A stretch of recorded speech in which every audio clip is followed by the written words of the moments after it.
नमस्कार, मैं Divya. Daily UP में आपका स्वागत है। आज है 18 सितंबर, दिन सोमवार। खबरों की ओर बढ़ने से पहले एक नजर सुर्खियों पर। यूपी फायर सर्विस में शामिल होगा अमेरिका और ब्रिटेन का यह fire fighter drone. Greater Noida में इंटरनेशनल ट्रेड शो का होगा आयोजन। राम मंदिर के निर्माण से पहले ही अयोध्या में अंतर्राष्ट्रीय एयरपोर्ट का काम हो जाएगा पूरा। यूपी के लोगों का प्रति व्यक्ति आय में हुआ इजाफा। व्हाट्सएप के जरिए अब सीधे उत्तर प्रदेश सरकार से जुड़ पाएंगे आम लोग। चलिए बढ़ते हैं उत्तर प्रदेश के अब तक की 25 बड़ी खबरों की ओर विस्तार से। यूपी स्वास्थ्य विभाग के अंतर्गत स्टाफ नर्स के पदों पर निकली भर्ती। उत्तर प्रदेश से लोक सेवा आयोग द्वारा यूपी स्वास्थ्य विभाग के अंतर्गत स्टाफ नर्स के 2540 पदों पर भर्ती निकाली गई है। इच्छुक अभ्यर्थी इसके आधिकारिक वेबसाइट uppsc.up.nic.in पर जाकर आवेदन कर सकते हैं। यदि इसके शैक्षणिक योग्यता की बात करें तो इसके लिए उम्मीदवार के पास बीएससी नर्सिंग या जीएनएम की डिग्री होनी चाहिए। वहीं उम्र सीमा की बात करें तो इसके लिए न्यूनतम 18 और अधिकतम आयु 40 वर्ष होने चाहिए। वेतन 9,300 रुपए से लेकर 34,800 रुपए दिए जाएंगे। वहीं आवेदन शुल्क सामान्य ओबीसी कैटेगरी के लिए 125 रुपए व SC/ST कैटेगरी के लिए 65 रुपए लगेंगे। आवेदन करने की अंतिम तारीख 21 सितंबर 2023 है। यूपी फायर सर्विस में शामिल होगा अमेरिका और ब्रिटेन का यह fire fighter drone. UP fire service अब अमेरिका और ब्रिटेन में इस्तेमाल होने वाले फायर फाइटर ड्रोन लेकर आने वाली है। बता दें कि ये वैसे ड्रोन है जो अमेरिका और ब्रिटेन में हाई राइज बिल्डिंगों के आग को बुझाने के इस्तेमाल में आते हैं। पानी को आग से प्रभावित मंजिल पर सीधे पहुंचाने के लिए इस फायर फाइटर ड्रोन को फायर ब्रिगेड के वाटर पंप से जोड़ा जाएगा, जिससे आग लगने के कारण होने वाले हादसों को रोका जा सके। साथ ही आग बुझाने वाले फोम का छिड़काव भी इस ड्रोन से किया जा सकता है। बता दें कि रिमोट के माध्यम से जमीन से ही ऐसे ड्रोन कंट्रोल किए जा सकेंगे, जिसे फायर टीम के एक्सपर्ट द्वारा कंट्रोल किया जा सकेगा। फिलहाल 697 करोड़ रुपए का बजट यूपी फायर सर्विस को मिला है। इसी बजट से ड्रोन तकनीक और छोटे फायर ब्रिगेड खरीदने की तैयारी है। यूपी के 17 निगमों समेत 19 शहरों में चलेंगी ई बसें। यूपी के 17 नगर निगमों समेत 19 शहरों में ई बसें चलाने की योजना बनाई जा रही, ताकि लोगों को बेहतर ट्रांसपोर्ट की सुविधा उपलब्ध करवाई जा सके। बता दें कि पीएम ई बस सेवा योजना के तहत यह बसें चलाई जाएंगी, जिसका प्रस्ताव नगर विकास विभाग की तरफ से तैयार किया जा रहा। इस प्रस्ताव को जब उच्च स्तर से मंजूरी मिल जाएगी, फिर इसे केंद्र सरकार के पास भेज दिया जाएगा। जो बड़े शहर है वहां 150, जो मध्यम शहर है वहां 100 और जो छोटे शहर है वहां 50 बसों को चलाए जाने की योजना है। कई कारणों से दर्ज है भारत के इतिहास में आज की तारीख। आज के ही दिन वर्ष 1891 में रिएट मैक्सवेल द्वारा बताया गया था कि पहली श्वेत महिला एक भारतीय प्रमुख बनी है। आज के ही दिन अंतर्राष्ट्रीय स्तर पर समान वेतन दिवस मनाते हैं। आज के ही दिन अंतर्राष्ट्रीय स्तर पर विश्व जल निगरानी दिवस मनाई जाती है। वर्ष 1883 में आज के दिन भारतीय स्वतंत्रता सेनानी मदन लाल ढींगरा का जन्म हुआ था। आज के ही दिन वर्ष 1906 में भारतीय कवि काका हाथरसी का जन्म हुआ था। रामनगरी अयोध्या में पर्यटकों के लिए मिट्टी और फूस से तैयार किए जाएंगे इको फ्रेंडली रिजॉर्ट।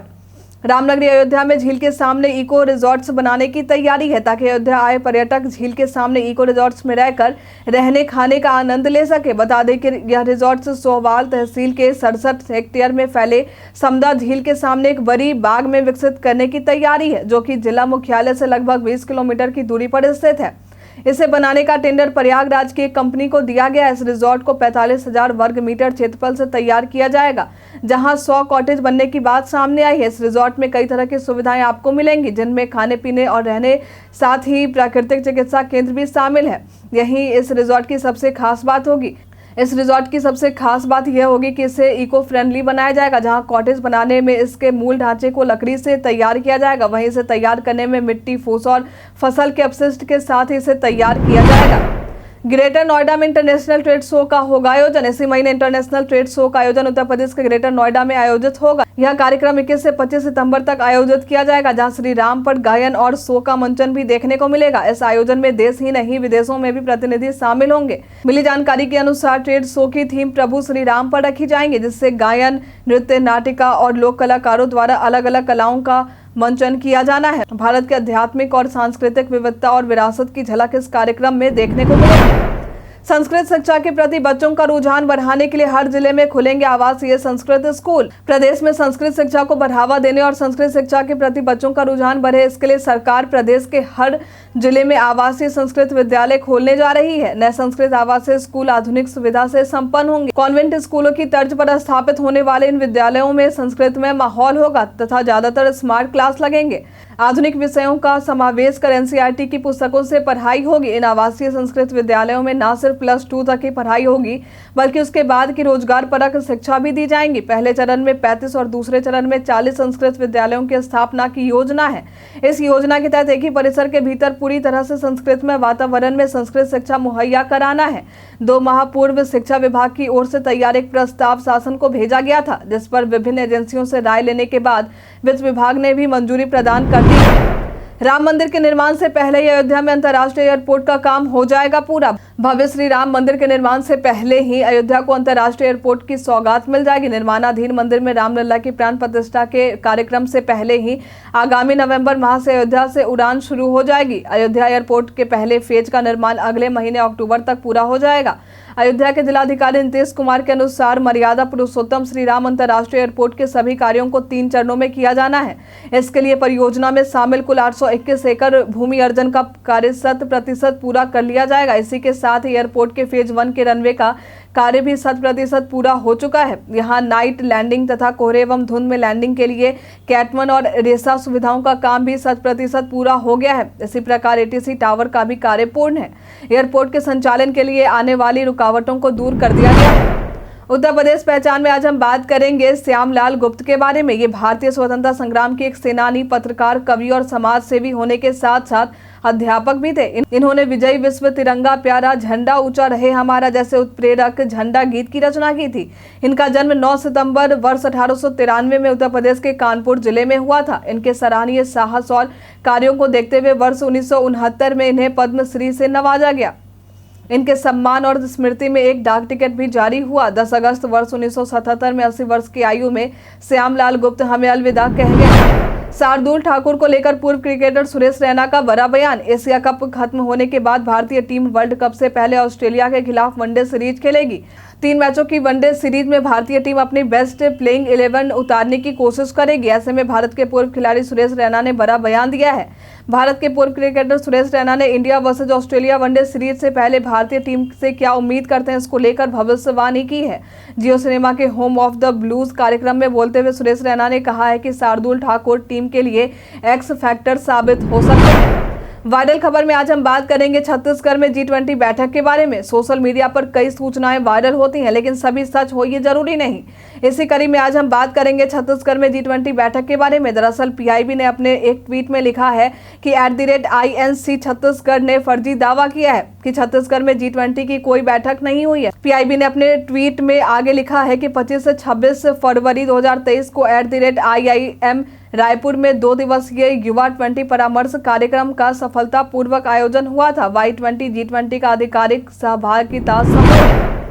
यूपी के लोगों का प्रति व्यक्ति आय में हुआ इजाफा। यूपी की तेजी से बढ़ती अर्थव्यवस्था ने राज्य में विकास के पर लगा दिए हैं। यूपी की जनता ने औसतन 7,140 रुपए अतिरिक्त की सालाना कमाई वर्ष 2021-22 में की है। वहीं इस वर्ष 68,810 रुपए इस वर्ष राज्य के लोगों की कमाई में इजाफा होने से प्रति व्यक्ति आय बढ़कर हो गया है। राज्य के सकल घरेलू उत्पाद में भी वृद्धि लोगों की कमाई बढ़ने के कारण हुई है। बता दें कि यह जानकारी नेशनल स्टैटिस्टिकल ऑफिस के एक आंकड़े के अनुसार दिए गए। उत्तर प्रदेश में सभी सरकारी दफ्तरों में ई-ऑफिस की होगी व्यवस्था। ई-ऑफिस के जरिए उत्तर प्रदेश में सभी सरकारी कामकाज करने की तैयारी चल रही। सबसे पहले ई-ऑफिस की व्यवस्था शासन स्तर पर लागू की जाएगी। उसके बाद जिला और मंडलों में स्थित सरकारी दफ्तरों में कराने की तैयारी है। ई ऑफिस के शुरू होने से सरकारी कामों में पारदर्शिता आने के साथ ही सरकारी कार्यों का निपटारा भी तेजी से हो सकेगा। यदि ऐसा होता है तो स्वयं ही भ्रष्टाचार पर भी रोक लगेगा। कन्नौज में ई ऑफिस की यह व्यवस्था लागू की जा चुकी है।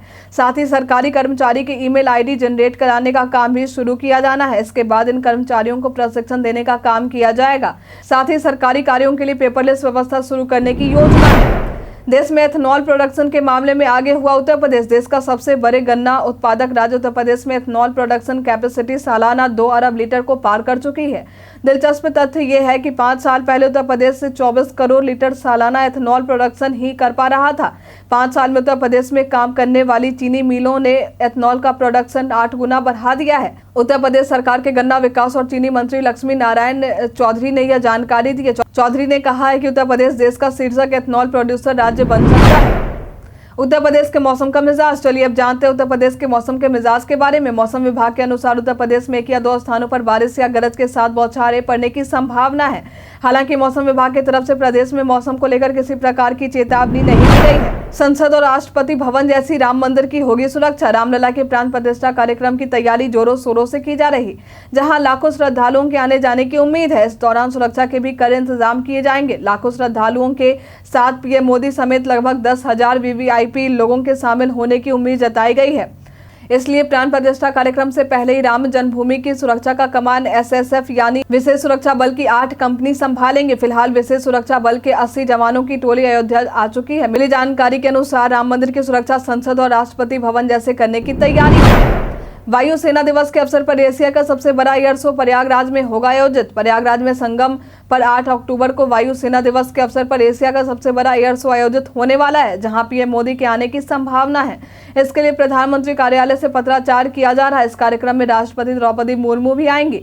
साथ ही कई राज्यों के राज्यपाल और मुख्यमंत्री समेत यूपी के राज्यपाल आनंदीबेन पटेल, रक्षा मंत्री राजनाथ सिंह और सीएम योगी भी शामिल रहेंगे। कार्यक्रम के दौरान आसमान में भारतीय वायुसेना के लड़ाकू विमान और हेलीकॉप्टर अपना कर्तव्य दिखाने वाले हैं। 23 सितंबर तक निःशुल्क राशन वितरण में गेहूं और चावल के साथ 3 महीने की चीनी भी होगी वितरित। राष्ट्रीय खाद्य सुरक्षा अधिनियम योजना के तहत उत्तर प्रदेश के सभी जिलों में निःशुल्क राशन का वितरण 23 सितंबर तक किया जाएगा, जहां सितंबर महीने के गेहूं और चावल वितरित किए जाएंगे। साथ ही बीते 3 महीने की चीनी भी वितरित करने की जानकारी सामने आई है। बीते 3 महीने यानी जुलाई, अगस्त और सितंबर के लिए आवंटित 3 किलो चीनी अंत्योदय कार्ड धारक ले पाएंगे। चीनी के वितरण में पोर्टेबिलिटी नहीं दी जाएगी। यह केवल मूल दुकान पर ही दिए जाएंगे, जिसे मोबाइल वेरिफिकेशन के माध्यम से लिया जा सकेगा। यूपी में उत्पादित यूरिया अब दूसरे देशों में भी होगा निर्यात। यूरिया उत्पादन में HURL ने एक नया रिकॉर्ड बनाया है। यह रिकॉर्ड 17 महीने में 10 लाख टन यूरिया का उत्पादन कर बनाया गया है। यूरिया के उत्पादन में बने रिकॉर्ड के बाद रेलवे भी पीछे नहीं रहा। रेलवे द्वारा भी उत्पादित हुई इन सभी यूरिया की सफलतापूर्वक ढुलाई मालगाड़ी द्वारा की गई है। नया रिकॉर्ड बनाने के बाद यह जानकारी सामने आई है कि HURL द्वारा यूरिया के निर्यात भी किए जाएंगे। रेलवे द्वारा भी इसकी तैयारी शुरू की जा चुकी है। अभी तक इस यूरिया का सप्लाई यूपी के ही जिलों में किया जाता था, लेकिन अब इसका निर्यात कुछ ही महीनों में श्रीलंका, बांग्लादेश, भूटान और नेपाल में भी होगा। इन देशों की सीमा तक रेलवे के जरिए HURL द्वारा यूरिया भेजा जाएगा। इलेक्ट्रिक वाहन खरीद पर 5,000 से 1 लाख रुपए तक यूपी सरकार दे रही सब्सिडी। उत्तर प्रदेश इलेक्ट्रिक वाहन विनिर्माण एवं गतिशीलता नीति 2022 के क्रियान्वयन के लिए आगरा में संभागीय परिवहन कार्यालय पर बैठक आयोजित हुई है। इस दौरान सहायक संभागीय परिवहन अधिकारी NC शर्मा द्वारा बताया गया कि सरकार इलेक्ट्रिक वाहनों की खरीद पर खरीदारों की सब्सिडी दे रही है। सब्सिडी पाने के लिए पोर्टल के माध्यम से आवेदन करना होगा। 14 अक्टूबर 2022 से 13 अक्टूबर 2023 तक इलेक्ट्रिक वाहनों की खरीद करने वाले वाहन स्वामी इसके लिए आवेदन कर सकते हैं। यह सब्सिडी सिर्फ एक ही वाहन के लिए मान्य होंगे। 2 पहिया और 4 पहिया वाहन पर अधिकतम सब्सिडी क्रमशः 5,000 रुपए से लेकर 1 लाख रुपए तक सीधा खरीदार के अकाउंट में ट्रांसफर किए जाएंगे। आगे उन्होंने बताया कि वाहन स्वामी के एप्लीकेशन का सत्यापन डीलर, RTO एवं परिवहन आयुक्त कार्यालय से किया जाएगा। काम की बात में आज हम जानेंगे कि कैसे सिलेंडर का चेक करें एक्सपायरी डेट। अक्सर हम अपने घर पर रखे गैस सिलेंडर में देखते हैं कि इस पर A20, B22 जैसे कोड लिखे रहते हैं। लिखे गए इस कोड से ही गैस सिलेंडर के एक्सपायरी डेट का पता लगाया जा सकता है। आपको आपके गैस सिलेंडर पर ABCD लिखा नजर आएगा और उसके आगे कोई भी 2 डिजिट नंबर। ये जो सिलेंडर पर ABCD लिखे होते हैं ये महीने को दर्शाते हैं। यदि सिलेंडर पर A लिखा है तो उसका मतलब है कि यह शुरुआती 3 महीने जनवरी, फरवरी और मार्च का है। यदि B लिखा है तो उसका मतलब है कि यह उसके अगले 3 महीने यानी अप्रैल, मई और जून का है। यदि C लिखा है तो यह जुलाई, अगस्त और सितंबर का है। वहीं यदि D लिखा है तो समझ लीजिए कि इस गैस सिलेंडर को अक्टूबर, नवंबर और दिसंबर तक प्रयोग में लाया जा सकता है। वहीं इसके आगे लिखे नंबर साल को दर्शाते हैं। यदि सिलेंडर पर D23 लिखा है तो उसका मतलब है कि यह सिलेंडर इसी वर्ष का है, जो कि अक्टूबर, नवंबर और दिसंबर तक चलेगा, यानी यह सिलेंडर एक्सपायर्ड नहीं है। कमाऊ सदस्य की मौत हो जाने वाले परिवार के लिए यूपी सरकार चला रही है योजना। यूपी की राज्य सरकार गरीब लोगों के लिए कई कल्याणकारी योजनाएं चलाती है। ऐसी ही एक योजना नेशनल फैमिली बेनिफिट स्कीम है, जिसके तहत कमाऊ सदस्य की मौत हो जाने पर उसके परिवार को 30,000 रुपए का अनुदान दिया जाता है। इस योजना की खास बात यह है कि इसका लाभ शहरी और ग्रामीण दोनों परिवार उठा सकते हैं। दरअसल गरीब परिवार के कमाऊ सदस्य की मौत हो जाने पर घर खर्चा चलाना मुश्किल हो जाता है। ऐसे में राज्य सरकार की यह स्कीम उनके लिए काफी उपयोगी साबित होती है। यूपी में ई-रिक्शा खरीदने पर 50,000 तक का मिलेगा अनुदान। उत्तर प्रदेश अनुसूचित जाति वित्त एवं विकास निगम लिमिटेड की ओर से ई-रिक्शा खरीदने के लिए अनुदान दिया जाएगा। अनुसूचित जाति के लिए गरीबी रेखा से नीचे जीवन यापन करने वाले बेरोजगार युवक और युवतियों को ग्रांट इन एड योजना के तहत इसका लाभ दिया जाएगा। जिला समाज कल्याण अधिकारी कार्यालय से मिली जानकारी के अनुसार ई रिक्शा का वितरण क्लस्टर में करने के लिए ऋण दिया जाएगा। इसमें विभाग की ओर से 50,000 रुपए का अनुदान मिलेगा। बाकी धनराशि बैंक से ऋण के रूप में मिलेंगे। इसका भुगतान बैंकों की शर्तों के अनुसार करना होगा। व्हाट्सएप के जरिए अब सीधे उत्तर प्रदेश सरकार से जुड़ पाएंगे आम लोग। योगी सरकार के निर्देश पर लोगों के साथ संवाद स्थापित करने के लिए chief minister office Uttar Pradesh के नाम से व्हाट्सएप चैनल की शुरुआत की गई है। इस चैनल से जुड़कर लोग अपनी बात सीएमओ तक आसानी से पहुंचा सकेंगे। सोशल मीडिया पर सीएम ऑफिस यूपी सरकार के हैंडल से इस पहल की जानकारी दी गई है। संवाद का यह नया प्रभावशाली मंच प्रदेश सरकार से जुड़ी जनहित की सूचनाओं का त्वरित संप्रेषण करेगा। इस चैनल की खास बात यह है कि इससे कोई भी व्यक्ति जुड़ सकता है। टेक ज्ञान में आज हम बात करेंगे, आपके स्मार्ट वॉच की जल्द खत्म हो जाती है बैटरी तो क्या करेंगे। आजकल युवाओं के बीच स्मार्ट वॉच काफी ट्रेंड में। इस घड़ी की बैटरी भी काफी दमदार मानी जाती है। यदि इसे फुल चार्ज कर दिया जाए तो कई दिनों तक इसे चार्ज करने की जरूरत ही नहीं पड़ती। इतनी अच्छी बैटरी की लाइफ होने के बावजूद भी कई लोगों के स्मार्ट वॉच की बैटरी जल्दी ही खत्म हो जाती है। लेकिन क्या आपको पता है कि ऐसा क्यों होता है? इसकी वजह है आपके स्मार्ट वॉच पर हर समय बेवजह आने वाला नोटिफिकेशन। यदि आपके फ़ोन पर बहुत सारे ऐप्स हैं जिनके नोटिफिकेशन की आपको खास ज़रूरत नहीं है तो बेहतर है कि आप उसे बंद ही रखें। जैसे आप सोशल मीडिया या किसी गेम आदि के नोटिफिकेशन नहीं चाहते हैं तो आप इसे बंद कर सकते हैं। ऐसा करने से आपके स्मार्ट वॉच की बैटरी लाइफ भी अधिक होगी। आज के लिए फिलहाल इतना ही। अब हम प्रतिदिन आपसे 5 ऐसे जरूरी सवाल पूछेंगे और उसके जवाब बताएंगे जो कि स्टेट पीसीएस, पुलिस दरोगा समेत एसएससी जैसे अन्य प्रतियोगी परीक्षाओं में काम आएंगे। सवाल इतिहास, यूपी स्पेशल, विज्ञान, करंट अफेयर्स और भूगोल से रहेंगे। तो हमारा पहला सवाल है, हाल ही में जारी क्यूएस बेस्ड स्टूडेंट सिटीज 2024 की रैंकिंग में किसको प्रथम स्थान प्राप्त हुआ है? ऑप्शन ए है लंदन, ऑप्शन बी है अमेरिका, ऑप्शन सी है जापान, ऑप्शन डी है भारत। इसका सही उत्तर है लंदन। हमारा अगला सवाल है, नए संसद भवन का निर्माण किस कंपनी ने किया है? ऑप्शन ए है Tata projects limited, option B है Punj Lloyd limited, option C है Larsen and Toubro, option D है हिंदुस्तान कंस्ट्रक्शन कंपनी। इसका सही उत्तर है टाटा प्रोजेक्ट्स लिमिटेड। नए संसद भवन का आकार कैसा है? ऑप्शन ए है चतुर्भुज, ऑप्शन बी है अष्टभुज, ऑप्शन सी है त्रिकोणीय, ऑप्शन डी है गोलाकार। इसका सही उत्तर है त्रिकोणीय। हमारा अगला सवाल, उत्तर प्रदेश के किस जिले में न्यूनतम जनसंख्या घनत्व है? ऑप्शन ए है ललितपुर, ऑप्शन बी है चित्रकूट, ऑप्शन सी है कौशाम्बी, ऑप्शन डी है प्रतापगढ़। इसका सही उत्तर है ललितपुर। उत्तर प्रदेश में राजघाट बांध का निर्माण किस नदी पर किया गया? ऑप्शन ए है बेतवा, ऑप्शन बी है गंगा, ऑप्शन सी है चंबल, ऑप्शन डी है केन। इसका सही उत्तर है बेतवा नदी। सवाल जवाब के दौर अब समाप्त होते हैं। आप में से कितने लोगों ने हमारे सवाल का सही जवाब दिया, कमेंट करके जरूर बताएं। वीडियो के अंत में हम उनका नाम जरूर लेंगे। उत्तर प्रदेश के तमाम खबरों के साथ बने रहने के लिए देखते रहे डेली यूपी। और साथ ही अगर आप यूट्यूब से देख रहे हैं तो चैनल को सब्सक्राइब करें। अगर आप फेसबुक से देख रहे हैं तो पेज को लाइक करना ना भूलें। और हाँ, आप उत्तर प्रदेश के जिस भी क्षेत्र से देख रहे हो उस क्षेत्र का नाम हमें हमारे कमेंट सेक्शन बॉक्स में लिखकर जरूर बताएं। धन्यवाद।